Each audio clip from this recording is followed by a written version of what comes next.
The time is 13 minutes past 6. Now, a $700 billion package that could bring an end to the global credit crisis will be put before Congress in America today.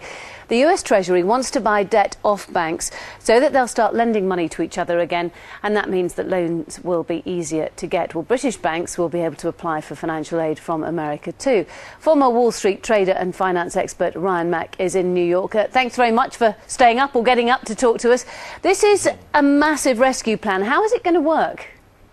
Well, I'll tell you, Treasury Secretary Paulson and Ben Bernanke of Fed Chairman have their hands full. Again, as you said, $500 billion to $1 trillion they may have to acquire to assist these banks by essentially alleviating and getting this bad debt off of their books to allow the banks to start lending again.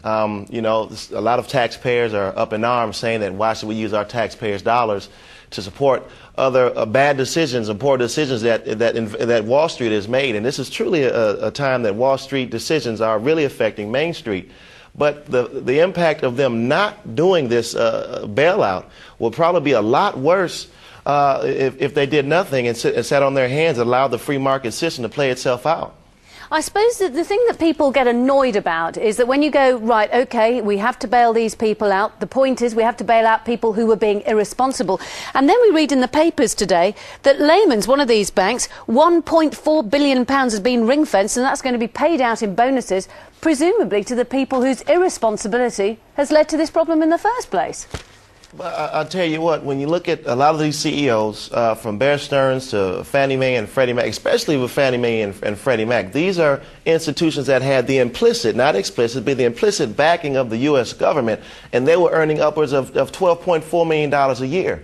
Lehman Brothers that just recently announced bankruptcy, Richard Fuld, his compensation for the past 5 years was over $350 million for essentially making bad decisions, and he got a tremendous amount of severance package. So I can definitely understand the frustration. But again, we have to understand that moving forward, especially I'm really interested in seeing what Paulson and Mack are going to come out with in terms of the package, in terms of what sort of regulation are we going to have and oversight are we going to have over these institutions, because we're definitely going to have to make sure that we have transparency moving forward so we won't have these things happen again. And it was a turbulent week on the markets last week.